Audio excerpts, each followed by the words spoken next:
Hello बच्चों, एक बार फिर से स्वागत है आपका अपने चैनल यूपी बोर्ड पीसीएम में। आज की इस वीडियो में हम सॉल्व करेंगे कक्षा 10वीं के विज्ञान का अनसॉल्व प्रश्न पत्र, जिसका कोड है 824 EN। ये वर्ष 2023 के अंदर आने वाला 5वां सेट है। जो बच्चे वर्ष 2024 की परीक्षा की तैयारी कर रहे हैं या जो बच्चे आगामी बोर्ड परीक्षा की तैयारी कर रहे हैं, उनके लिए ये सेट काफ़ी महत्वपूर्ण होने वाला है और साथ में अनसॉल्व प्रश्न पत्रों को हल करना एक बेहतर विकल्प होता है एक अच्छा अंक स्कोर करने के लिए। तो बने रहिएगा वीडियो में ताकि आपको हर एक बात बेहतर तरीके से समझ में आ सके। आज इस सेट का पहला पार्ट है, तो आप ध्यान से देखेंगे और आज के इस पार्ट में हम OMR शीट पर आने वाले प्रश्नों को ही बताएंगे और आगे के पार्ट में आगे के खंड को हम लोग हल करेंगे। पहला प्रश्न है, किसी अवतल दर्पण द्वारा वस्तु के आकार के बराबर वास्तविक और उल्टा प्रतिबिंब बनता है तो वस्तु की स्थिति कहाँ होगी। सवाल में है कि एक अवतल दर्पण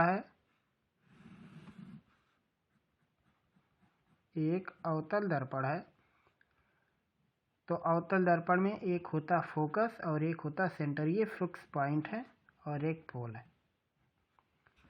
सवाल में है कि वस्तु का प्रतिबिंब वस्तु के ही आकार के बराबर बनता है।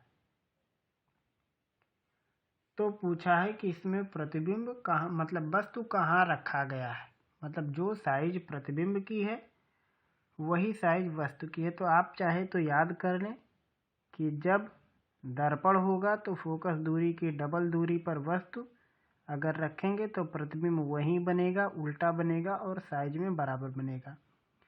अगर लेंस होगी तो फोकस दूरी का डबल डिस्टेंस यानी 2f होगा और 2f पर रखी हुई वस्तु का प्रतिबिंब 2f पर ही बनता है, लेकिन वो चीज़ होता है उत्तल लेंस में। अवतल दर्पण में वक्रता केंद्र पर पड़ी हुई वस्तु का प्रतिबिंब वक्रता केंद्र पर बनेगा, साइज में बराबर रहेगा। अब आप कहोगे ऐसा क्यों होता है, तो आवर्धन का जो सूत्र होता है वो होता है माइनस में V/U, ये दर्पण के लिए। तो इस सवाल के अनुसार का आवर्धन 1 रखना, नहीं जितना बड़ा वस्तु उतनी बड़ी प्रतिबिंब अगर हो तो इसका मतलब ये हो जाएगा कि V और U आपस में बराबर आएंगे। V और U आपस में बराबर आएंगे, यानी जहाँ पे वस्तु होगी प्रतिबिंब वहीं पर होना चाहिए। तो अब बारी आती है कि डिस्टेंस कहाँ रखेंगे। आप चाहे तो ये सूत्र इस्तेमाल कर लो, 1/F = 1/V +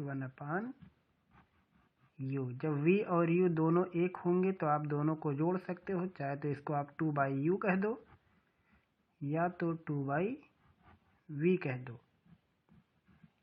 यहाँ से आपको वैल्यू जो मिलने वाली है वो मिलेगी 2F की वैल्यू U के बराबर हो सकती है या तो V के बराबर, और 2F को ही हम लोग R बोलते हैं। ये सारा आप लॉजिकली इसको हम आपको समझा रहे हैं, जिसे हम वक्रता त्रिज्या बोलते हैं। तो जब वस्तु वक्रता के केंद्र पर होगी, सेंटर ऑफ कर्वेचर पर हो, या फिर ऐसा कह सकते हो कि जब वस्तु फोकस दूरी के डबल डिस्टेंस पर होगी तो प्रतिबिंब वही बनेगा, उतना ही बड़ा बनेगा और वास्तविक बनेगा।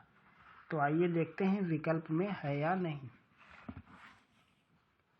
ये है पहला सवाल और उसका विकल्प। पहला है फोकस पर, तो ये नामुमकिन है। दूसरा है वक्रता केंद्र पर, और यही बिल्कुल सटीक जवाब है, तो इस पे निशान लगा देते हैं। अगला सवाल है, श्वेत प्रकाश की किरण प्रिज्म से गुजरने पर किस रंग के लिए न्यूनतम विचलन होता है। न्यूनतम विचलन मतलब होता है सबसे कम भटकना। अपने रास्ते से भटकने को हम विचलन बोलते हैं, मतलब जाना कहीं और हो, चले कहीं और जाएं, तो उसे हम बोलते हैं विचलन। तो यहाँ पे हम एक प्रिज्म बना लेते हैं, कोई नाम दे देते हैं ABC। इस पे मान लिया कोई एक लाइट आ रही है, किसी भी एंगल से आप बना सकते हो, ये नहीं कि किताब में तिरछा है तो तिरछा ही बनाओ। सफ़ेद कलर की लाइट, तो आप देखोगे कि आपकी किताब में जो फिगर बना है उसमें कुछ ऐसे है। ढेर सारे कलर, सबसे नीचे बैगनी बनाया हुआ है और सबसे ऊपर लाल कलर है। अब आप यहाँ मत देखना कि हमने 4 लाइन बनाई, हमने बाकी की लाइन नहीं बनाई हुई, बैगनी और लाल ऐसे। तो यहाँ पे आप देखोगे सबसे ज़्यादा अपने मार्ग से कौन भटका है, वो है बैगनी कलर, और सबसे कम अपने मार्ग से कौन विचलित हुआ, वो है लाल कलर। तो इस सवाल में पूछा सबसे कम विचलन किसका होगा, मतलब सबसे कम कौन अपने मार्ग से भटकेगा।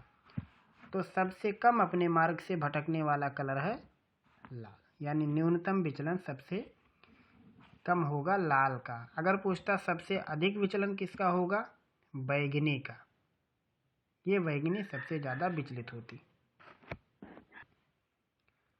तीसरा सवाल है, एक अवतल लेंस प्रयोग में आता है। तो यहाँ पे दिया हुआ है आवर्धक लेंस के रूप में कार के पीछे की ओर वस्तुओं को देखने में, निकट दृष्टि दोष को दूर करने में। तो सबसे बड़ा रोल इसका यही होता है, अवतल लेंस का निकट दृष्टि दोष को हटाने में काम आता है। मतलब ये किरणों को आगे कर देता है जिससे कि प्रतिबिंब रेटिना पर बन जाए। ये है अवतल लेंस का सबसे अच्छा उपयोग कि ये निकट दृष्टि दोष के लिए इस्तेमाल होता है। चौथा सवाल है, आंख में प्रवेश करने वाले प्रकाश की मात्रा को नियंत्रित करता है पश्चिमाभि, नेत्र लेंस, पुतली और कार्निया। तो लेंस मतलब ये प्रकाश की मात्रा को कंट्रोल करने का काम पुतली का होता है। ये साइज छोटा बड़ा करते रहता है जिससे लाइट कम या अधिक ज़रूरत के हिसाब से प्रवेश करती है। तो ये काम होता है इसका, पुतली का। विद्युत परिपथ में विद्युत शक्ति का सही सूत्र कौन है। तो सही सूत्र आपको कैसे पहचान में आएगा, सबसे पहले हम यहाँ पे देखते हैं। सवाल है 5वां, विद्युत शक्ति का सूत्र होता है P = VI। आप इसको VIP जैसा याद कर सकते हो। और V का सूत्र होता है IR, और एक I बाहर है तो इसका सूत्र होगा I²R।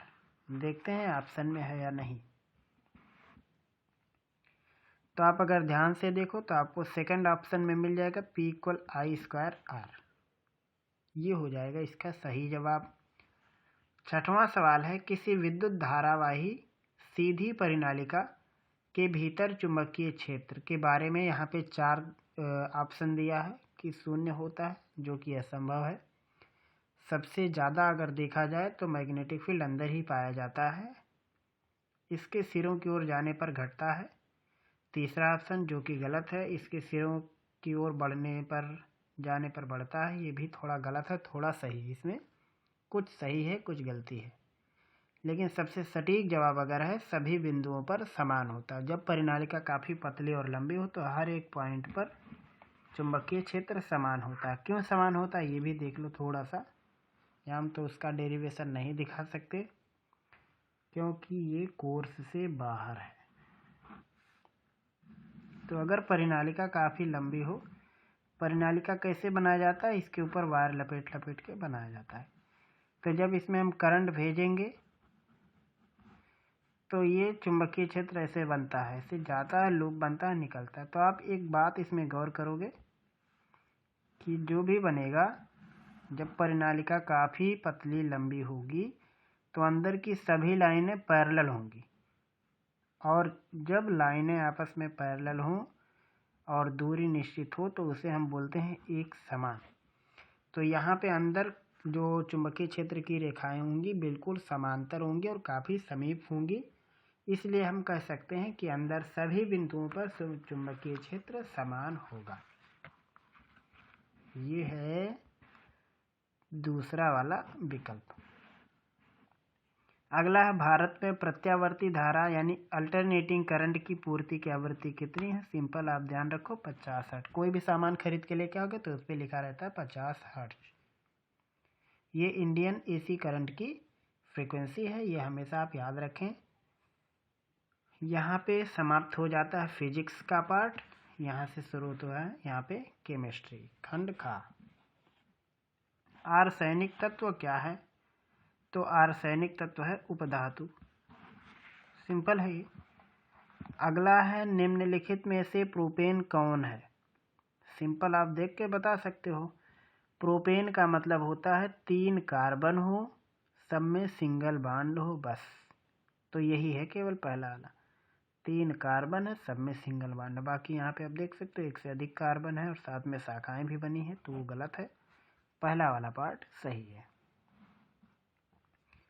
निम्नलिखित अवक्रिया किस प्रकार की है? दिया Fe2O3 + 2Al, उत्पाद है Al2O3 + 2Fe। तो आप यहाँ पे देखो कि Fe के साथ Al लग गया है। यहाँ पे देखो Fe2O3 था, तो यहाँ पे Fe के साथ Fe अलग हो गया और O3 Al के साथ लग गया। इसे हम बोलते हैं विस्थापन। मतलब होता है एक यौगिक के साथ छोड़ करके दूसरे के साथ शामिल हो जाने को हम बोलते हैं विस्थापन। और एक होता है द्विविस्थापन, जब 2 यौगिक होते हैं तब ये होता है। लेकिन यहाँ पे एक अणु है और एक पूरा का पूरा यौगिक है, तो इसमें होता है विस्थापन।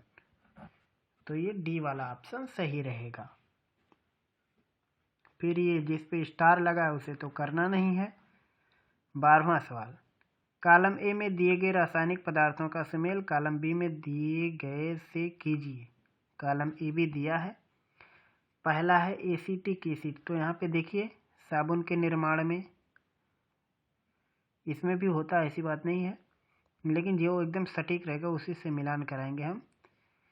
विकृतीकृत डीनेचर्ड स्प्रिट बनाने में ये है सबसे बेहतर, इसका जवाब है सिरका के निर्माण में एसीटिक एसिड का इस्तेमाल।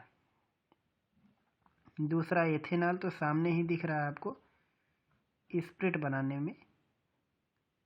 और तीसरा कास्टिक सोडा, ये इस्तेमाल होता है साबुन बनाने के लिए। यहाँ पे इस ऑप्शन के अनुसार हम बता रहे हैं, नहीं तो इस्तेमाल एक के अनेक है। और यहाँ के हिसाब से ये हो जाएगा कपड़ा साफ करने में। तो अब आप देख लो, ए को 3 से मिलाया गया है, बी को 2 से, तो इसमें A3B4 ये गलत, A3B1 ये भी गलत है, A2B3 ये भी गलत है, ये डी वाला A3B2 C1D4 ये सही है। 25 डिग्री सेल्सियस ताप पर शुद्ध जल का pH कितना होता है? 25 डिग्री सेल्सियस यानी रूम टेम्परेचर, तो उसमें शुद्ध जल की जो pH वैल्यू होती है ना अम्ल की तरफ ना क्षार की तरफ, बिल्कुल बीच में अटकी रहती है, 7। यहाँ तो हुआ खत्म ये केमिस्ट्री। अब अगला आता है बायो। प्रकाश संश्लेषण प्रक्रम के दौरान नहीं संश्लेषित होता, मतलब किस चीज़ की जरूरत नहीं पड़ती है? तो हमें प्रकाश संश्लेषण में ज़रूरत नहीं पड़ता है ऑक्सीजन का, क्योंकि कार्बन डाइऑक्साइड चाहिए प्रकाश संश्लेषण में, पानी चाहिए, ग्लूकोज सब चाहिए, ऑक्सीजन नहीं चाहिए। कार्बन डाइऑक्साइड चाहिए होता है, ऑक्सीजन तो बन के निकलता है। पित्त का संश्लेषण कहाँ होता है? लीवर में होता है। लीवर बोले तो यकृत। आगे चलते हैं और देखते हैं। मानव हृदय में कोष्ठों की संख्या यानी कुल कितने चैम्बर होते हैं? 4 होते हैं। छोटा छोटा ये आप इसको जी के टाइप समझ सकते हैं सवाल को। पुनर्उद्भवन किस में होता है? हाइड्रा में, प्लेनेरिया में होता है, दोनों में होता है। पत्तियों द्वारा कायिक जनन किस में होता है? अजूबा में। डार्विन प्रसिद्ध है, इसको करना नहीं है। स्टारला। किस देश को पवनों का देश कहा जाता है? ये भी नहीं करना है, डेनमार्क है, लेकिन करना नहीं। तो इस प्रकार से समाप्त हो जाता है OMR शीट पर आधारित प्रश्नों पर का जो सवाल है उसका जवाब। और ये सीरीज हम आगे भी जारी रखेंगे, आपकी बोर्ड परीक्षा तक ये सीरीज चलता रहेगा।